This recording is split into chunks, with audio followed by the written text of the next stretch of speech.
Hi, welcome back to my channel. My name is Carter Walker. I love talking about movies, music, comics, and games, and I have more videos coming on later in the month, but tonight I just got out of Martin Scorsese's new movie, Killers of the Flower Moon. Right now, I'm going to start out with the positives. So the positives of Killers of the Flower Moon, for me, the biggest positive was the performances. The performances all across the board, from Robert De Niro, Leonardo DiCaprio, to Lily Gladstone, who is exceptional in this movie, all the way down to Jesse Plemons and a few other actors and a weird cameo that I won't spoil. I feel like everyone really tried their best here and really tried to just give it their A game. And of course, it is a Scorsese film. He's a very talented director. Obviously, he's been working in the industry for so long that he knows at this point it's pretty much clockwork. Like you get on a set with Scorsese, I'm sure he's like, all right, do this, do that, do that. And he's a pro, just directing you. He's giving you all the composition, all the blocking you need to know, and boom, you call it a day with Scorsese. So obviously, the writing, acting, and directing here were a very, very big standout, and Scorsese does a great job of adapting a book that I haven't read. I hear it's very good. He does a great job of adapting the book into a movie. I hear the book is structured a lot differently, and from what I've read of the book, I've read like a little bit, talked to a few people about it.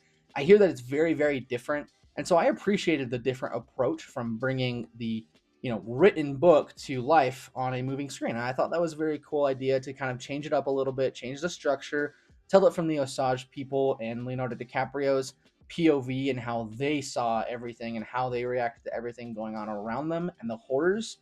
And I really appreciated that. It gave a lot of time for people like Lily Gladstone to really shine here. She plays Molly, who is a member of the Osage. She gets money for having oil on their property, and they have oil money that they continue to just build up and build up. And there's a lot of greedy people who want to come and take the money from the Osage people, including Robert De Niro, who plays a very despicable villain in this movie. And I thought his performance was really good. It made me just detest Robert De Niro. I hated him in this movie. You just want to see him fail and lose at every single point in time, and he just keeps on getting a leg up, a leg up, a leg up, and he's so charismatic and likable to everyone in the Osage tribe, everyone in the Osage, every one of the Osage people. He's so helpful. He says he builds hospitals and schools, but then he'll go around behind their back and say, okay, we need this person killed, so we can get their money. And by the way, I don't really think any of that is a spoiler. You see the trailer, it's kind of obvious in the trailer, and if you happen to miss out, it's in the first 5 minutes of the movie, so it's not really a big thing. And of course, Leonardo DiCaprio does a great job here as Ernest, who is someone who's caught in the middle. He plays someone who's pretty dumb. As I was watching it, I was like, this is kind of like The Godfather for hillbillies. If The Godfather had an IQ of like 2, and it makes it very devastating because all those performances are so good. You get to see just some of their everyday life. Scorsese definitely takes his time in this movie, which I'll get to. He takes his time, and you see some of their everyday life. You get to see Molly and Ernest fall in love, and so it makes everything that happens in the movie just all the more devastating. When you see him interact with Molly's family, you see how their family handles everything. And so I enjoyed seeing that whole aspect of how, the drama and the horror and the tragedy, how that was handled. It really stuck out to me as unique, and it's very, very devastating in the movie. There's so many scenes where you hear a piece of dialogue or see something happen, and you're just like, wow, that, I audibly in the theater was like, like I felt like the wind had just been sucked out of me. The air just got sucked out of the room because something so devastating just happened on screen. And it really played into the movie's favor for just being like such an emotional weight just coming down on you over and over and over again. And Scorsese really does not let up throughout the whole movie. And so it is a very, very heavy watch. I heard it was a heavy watch, and I went in, I was like, oh, I'm sure it'll be like, pretty emotional, but it was like crazy, just over and over and over. You just get pounded on the head with these horrible, horrible things, these tragedies, this and that, and it doesn't stop, which is hard. Of course, the fact that it is a real life story, something that actually happened in America's history, something that continued to happen for so long until the Osage people were finally able to get some help from the federal government to step in and start placing arrests, start kind of laying down the law in this place. And it's just very hard to see that happen.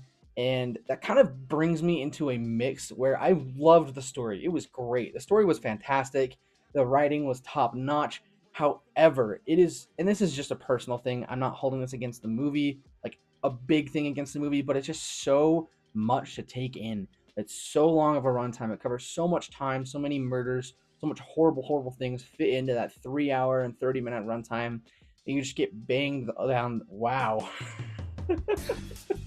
You just get it just gets hit into your head. I was gonna say it gets drilled into you, but gosh, you just keep getting hit on the head with these horrible things that are happening to these people who have done nothing wrong, who are innocent, over and over. And so it makes it for a very tough watch. And this is gonna go into the negatives.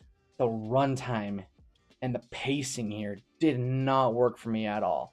This is a movie that I thought was very, very good on story, directing, most of the writing, but the editing, the runtime, the pacing just destroyed it for me. Where a movie where I would say, wow, this is really, really good, and I would love to watch it again, but that 3 hours and 30 minutes honestly felt like 4.5 hours to me. I felt like I was sitting in that theater for so long, and there was just so much going on that it's almost like you need that runtime, but Scorsese just lingers for so long on different things. Maybe there's a few scenes that could have been cut, especially in the first half of the movie. I feel like you could trim quite a bit of that, maybe add in a little bit more of the actual FBI investigation, the actual drama going on. And I know that's not the goal of the movie. That's not what Scorsese wanted to focus on, but it just was a little overkill for me. And then the pacing, he said he was inspired by Ari Aster, so it definitely takes its time. And I felt it. I very much felt it. And so for me, this is a movie that I enjoyed, I admired, and I respect, but I will probably never watch it again just because it is so much. It's so heavy on the subject matter. Add that to the completely bloated runtime, in my opinion, and the very, very slow pacing. And it's a movie where I found myself at about the hour and a half mark thinking, wow, this is like gotta be almost over. Check my phone real fast, and then it said, you're an hour and 30 minutes into the movie, and I was like, wow, I have 2 hours left in this thing. And it just kind of, yeah, it was hard. But by no means do I think this is a bad movie. By no means do I think this is a movie that people should avoid. It's very important. Has a lot to say. It shines a lot of light on a dark part of history, for people that probably don't get represented in film quite a bit. And so I really enjoyed all of that. I honestly think that this is a very good, well-made movie.